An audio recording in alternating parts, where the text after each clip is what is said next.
Welcome to Buzz TV. This is episode 1. I'm B-Rad. If you've been to the website, you know what we're all about. So we're going to dive right into it. We're going to start with a little bit of an info segment today. We're in 3D. If you want to watch Buzz TV in 3D, just click the link right down here and you're there. Let's just say you haven't gone to 3D yet. It's kind of expensive. We found a cheap way to do it. A while back, Sony came out with a 24-inch monitor for their PlayStation 3. It was about 500 bucks, I'm going to say pretty pricey. Didn't sell too well, so you could find them at Best Buy for $179. You could find them on Amazon for about the same price. The box looks like this, so you'll know exactly what it is when you find it. Comes with the game as well, if you're into that sort of thing. Pop that sucker into the back of your computer, you're good to go. Well, that is if you have an HDMI port on your computer. Let's say you don't. Hook it up to your PS3, your Apple TV, your Roku box, a DVD player or a TV with apps. Use that online browser, get to Buzz TV, and you're right there. Remember, click the 3D link right down here, and you're good to go. So we're going to dive right into this. Thank you. We're starting with the band. They're out of California. They're called PDP. These boys are all from MI, so they are players. The segment's a bit long, but you're really going to like it. Right after that, we're doing the Rippingtons, an interview with Russ Freeman, something from the live tour. Buzz TV. You're going to love what's coming. We're having fun. Here we go.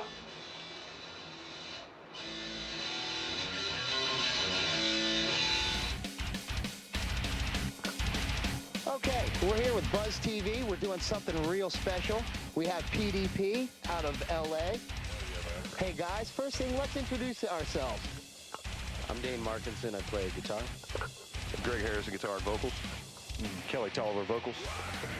Robotress, drums. Aldo Rodriguez, bass. Now, we know a few of you guys come from the MI brand. Want to tell us a little about that real quick? Feel the buds. Yeah, Greg has been teaching there, I'd say, almost 10 years now. And he went there before that, and he was my teacher in 2006. Before that, though, I think Aldo and Ro were like around the same class. Yeah.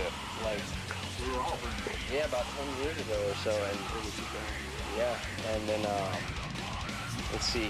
Basically, from there, these guys ended up meeting up Ro and Greg and started a band called Shredzilla. Was Shredzilla first? Shredzilla, yeah. I'll let Greg finish out because he knows a little bit more about the history of it. Yeah, so we started this band Shredzilla. It's like an instrumental shred band. It's like Jason Becker and Yngwie meets Pantera kind of thing. Oh, very cool. And then we've been jamming over the years and shit. And then Aldo went to school with us as well, and just been teaching there. Yeah, we just wanted to do something fucking totally nuts. We used to censor ourselves a little bit, and PDP started with another guy, Maya Palmer. He's a buddy of ours as well. He was the original drummer. And Kelly was my old singer from Ohio, actually, in a band called Force. So he actually just joined our band and shit. So that's kind of how it all came together and all that. Very cool. And so is this the first gig that you're doing with PDP, Kelly? Yeah, this is my first show. You're going to like this.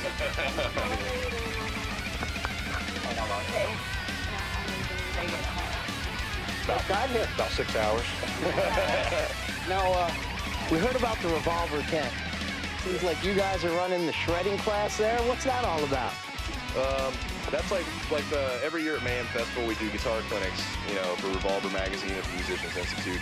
So we go out and do that shit. We basically just take our 8 and 9 string guitars and go out there and just fucking melt people's faces. We play our record and shit, got a little PA and all that bullshit, and hang out and talk about the school and just guitar and general guitar questions and questions about bands, sell merch and all that. So. Well, that's going to jump me down my list a little bit, but what is the deal with 8, 9 string guitars? Just to do something ridiculous and extreme. Like I got a 10 string being made for me right now. Just something super ridiculous, you know, like we want to be able to have the register of like a violin and a piano. Oh, and we're big Meshuggah fans as well as Pantera fans. We're just kind of like trying to cover all the bases. So the new album's got like a lot of textural things too. Like Dane specializes in doing like a lot of melodic textural weird shit, you know, so the 8 string's great for that. See, myself, I play guitar synth, but that all came from a mutual friend, and that's all Rick Silva over there, and that got me into guitar synth. We're real good friends with Vinny, so it's like, P was around, we definitely have him come out. But we'll turn you guys, turn Vinny onto your stuff. Yeah. Now something else, as I said, I'm a player, but there's people that probably don't get it. What is the big difference? 9-string, 8-string, 10-string, tuning, chord playing. Obviously, a G's not going to be the same with extra strings. Right, yeah, it's more about like how to mute the strings that you don't want to play. Like that's the harder part about the instrument. It's not necessarily like handling new, like more strings and playing them. It's like keeping them quiet when you're only trying to play on a couple. Like we're basically playing a standard guitar with the scale length, just like a 30-inch scale. Our new Schecter guitars are 28-inch scale, so they're like super long scale length on the neck. So it's kind of frets are far apart, kind of like a bass. So the low strings are like bass. It's a low F sharp to high E. The 9-string is a low C sharp, like a 5-string bass up to high E. And then the 10-string will be a low C sharp to high A, like a violin. Oh, very cool. And it's funny because a lot of people I've been talking to are using Schecters again. Schecter's really coming back. Yeah. And if you know a little about it, you guys might remember when they had, this would be Schecter Charvel, when they had a little shop off of Van Nuys Boulevard. It might be a little before your time. Somebody I know worked in a parts factory there. Now let's see, songwriting. When it comes to that, is this a group effort? Is there more of one person that directs the show? Could it be, let's say Aldo, you come in with an idea and everyone, is it that sort of thing? How does this work with you guys?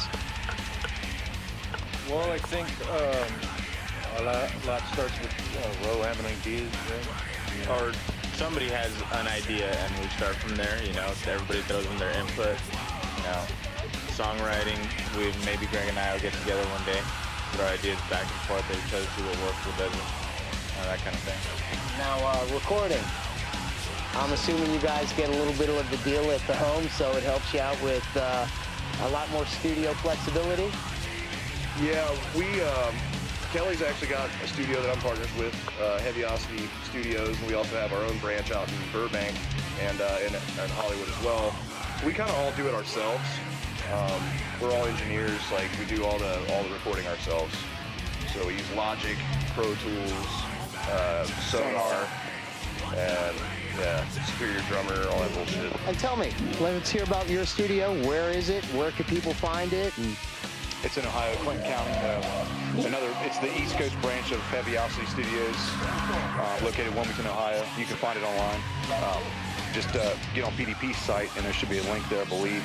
I posted it there before, but it's basically the same setup they have back here in Hollywood. We pretty much duplicated everything. It's the same setup at both venues, so that if, say, you started a project there, you could easily move over there, and we could finish it on that end. Maybe you'd have to be traveling through, you know.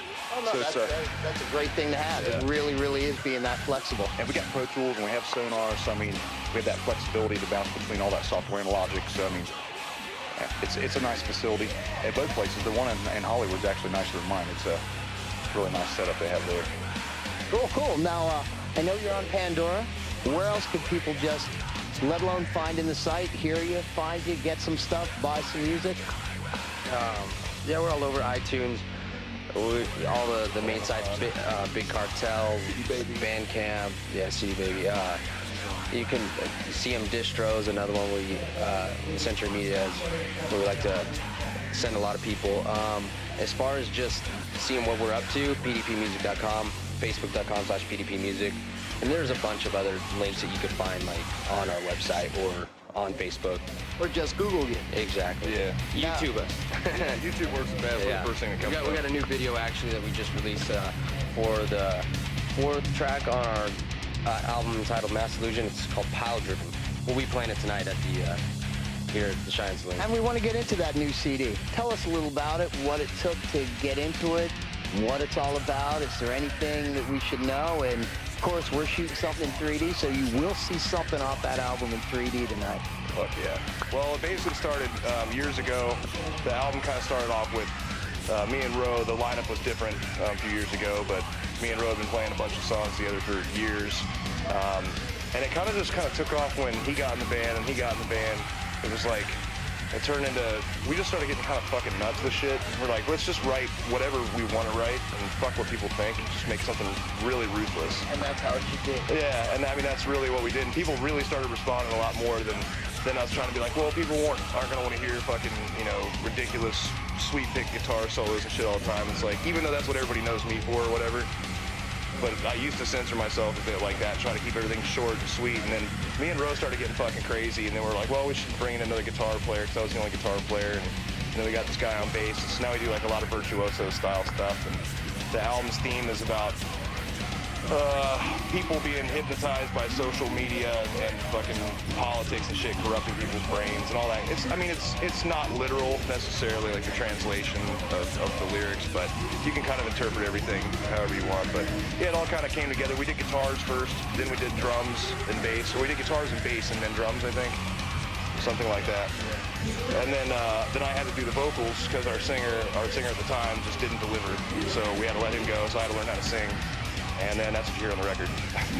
And then we're going to hear something new, because we're going to hear the new voice, and that's Kelly later on, which is nice.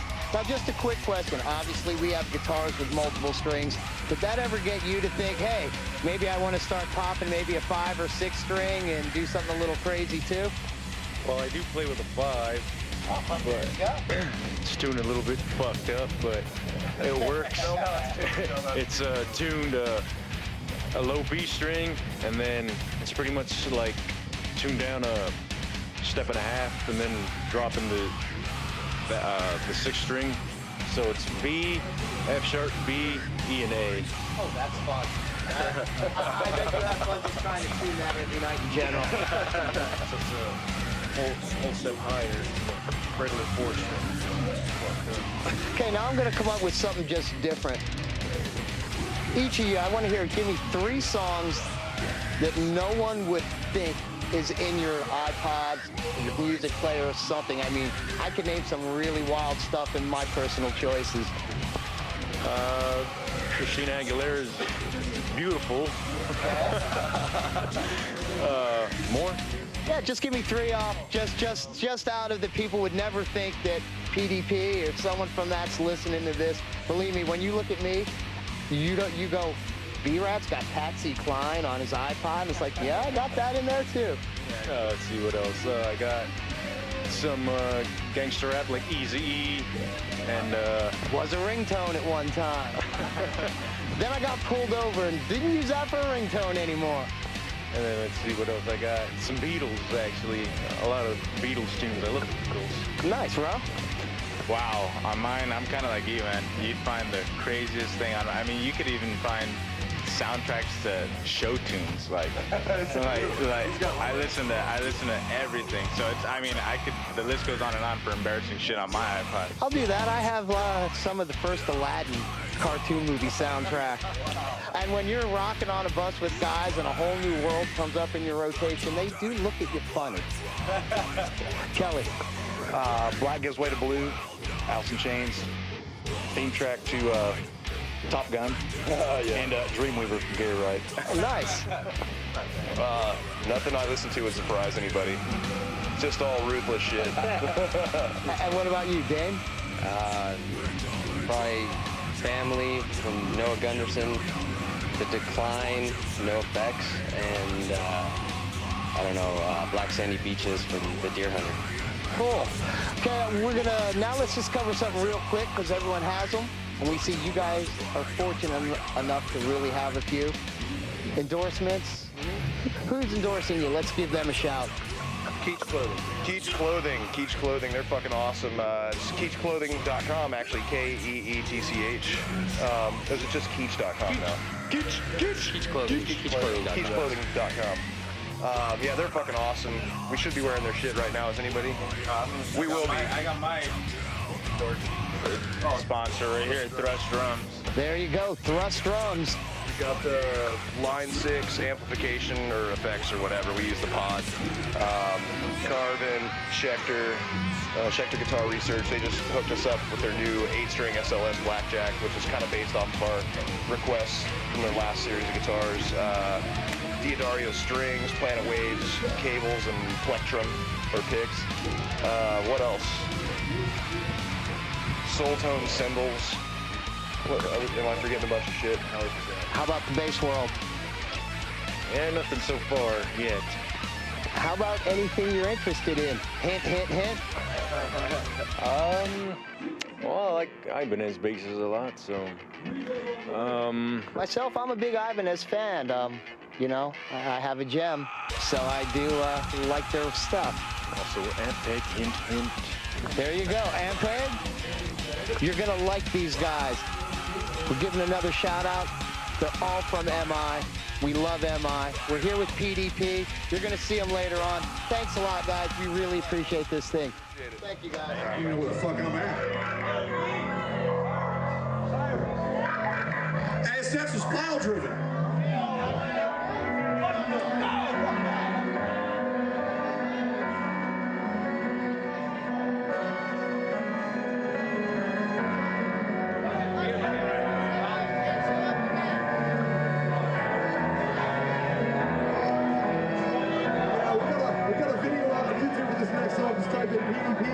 Driven. It's pretty gangster. We're gonna bust that shit for you right now. We'll play it live in a few years. So here it comes. Submerge. We need weapons. My friend sounds like he's under a pillow. Can you fix that? Well, we're having a good time.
B-Rad here with Buzz TV. We're really lucky to speak with a friend of ours, Russ Freeman of the Rippingtons. How you doing today, Russ? Hey, good to be with you. How are you? Really good. So, you moved to LA when you were young, came from Nashville. Now, I know there's a great scene in Nashville. So was it a school thing or to just the LA music scene? Well, I was really dialed into the music scene in LA at the time. All my heroes were playing on records, and like the Crusaders, they were all doing record dates, and I thought, well, that'd be awesome to be a studio guy. So that's my original plan when I moved to LA. Right, and then we see you started the Rippingtons, and 25 years later, it's been a great, wonderful ride. And, you know, we see the new CDs here. Tell me a little about it. Well, the new CD is called Built to Last, and it's a little bit of a departure from our other CDs, but it's really kind of in celebration of the fact that we've lasted this long, and also thanks to our fans for having propelled us this far. It's been an amazing journey. And that's what another question I was going to ask in the title itself, Built to Last, but you answered that for me. I also see you have your own label, and one of the artists on it is Lee Rittenhauer. Myself as a guitar player, I'm a big fan of yours and Lee's. How did that all come together? I have to give a huge shout to my manager and partner, Andy Howard, who put the whole thing together. And we had this vision way back in the 90s to start a label that was kind of based on a label that we've been involved in before, where every artist had some input creatively into what they wanted to do, rather than just have a corporate entity. And so I think that attracted a lot of really great talent to Peak Records, and so I have to give credit to also to the artists. I mean, the tremendous amount of talent that we have. Oh, you definitely do. And that's something that we try to help indie artists and people coming up with. With your label, do you guys accept unsolicited music? If someone was going, hey, this might be a venue to try to shop something, how would they go about doing it? Well, I would just suggest that they go to Andy, ahowardent@aol.com, send her a package, and go from there. Perfect. Now, in general, just with artists that are trying to make their way in the business, would you have any advice on routes to take, especially with how things have changed, especially in your longevity? Would you think maybe it's more of an indie thing with technology, or do you think trying the older true method of just play, and hit a bunch of A&R guys and go after a label deal? Well, today we have social media, which has become really critically important to an artist, and I think that's what attracts major labels. When they see a buzz around an artist and they have social media working for them, that's what creates the interest. So that would be the first thing. And obviously, it would be important to hone your craft and really be good at your instrument. I think people are forgetting sometimes about just having the basic building blocks. And past that, I think all talent is recognized. I really do believe that. So hang in there. Exactly. You have a great band, and I see the lineup through the years has changed a little bit, but generally you have players that have been with you for decades. Yeah. How'd you get so lucky and find some great guys? Well, the plan originally was to always have a changing lineup. That was the structure of the band, and I knew it would change, and I welcomed that change. And it was really a prescient thing to do, because over the years, that's what I think has kept the original, inspiration and energy going. So it's also a testament to the great players we've had. A lot of them have launched successful careers coming from the Rips. So we're kind of known for that as well. Well, we've seen that. Yes. Something else we've noticed on the new album. A friend of ours, it seems, did a little stint there, Zach Wilde. Now that normally someone wouldn't picture Zach and you guys getting together. How did that formulate? Well, I would like to say that that's kind of the crux of what's exciting about music. When you put things together that don't really, you think, that they would work, and they work, it's exciting. So the idea is to try to always create and innovate. And I have to give a huge shout to Zach for being on the record and for approaching it how he did. He just did such a wonderful job. He really is a great guy, and I mean, he's such a diverse player. That's the thing no one really gets. He really is just a talent. Well, this is going back to what I said before, to hone your craft and to really have that craft. Look at how broad his career is. I mean, that's kind of the case in point. Exactly. Now, we also see you have an orchestra section in that as well. A friend of mine is the conductor for a symphony orchestra, and when he writes, he takes a metronome out, sets his time, and just in his mind writes a 40-piece thing. How does something like that work with you? That's just talent right there, isn't it? I mean, It's more than that. It's genius, I think, just to hear a click and go. When you come to writing, is there any formula you do, or is it more or less, I have a groove and I just follow it? it's all different ways. I mean, I try not to follow a formula. I mean, that's kind of the point of my writing, is to just break new ground and try different things. So it's always great to have new palettes, and new colors to work with. Right. And when it comes to recording, same type of thing? Is there a formula when you go in? Is it we're laying down basic guitar riffs, or are we doing a whole session with the band? The way I kind of like to work is I like to throw as many things as I can, and then I subtract. So I just found that over the years I've worked that way a lot. Very nice. And one last thing, sponsorships and endorsements. Anyone you're sponsored by, we want to, give a little thanks to? There's been so many fantastic companies who've been generous to me. There's a lot. There's a huge... I know how that is. The list is just too big to mention. We really thank you for your time. We know you're busy. You got to get on stage, and I hear the VIP tent's calling you too. But I appreciate the little bit of time you have with us. It's been a pleasure. It's been, oh God, for me, almost 12 years since I've seen you. Can't wait to see you on stage, Russ. Thanks again. Thanks, man. I appreciate it. Great. Have a great day.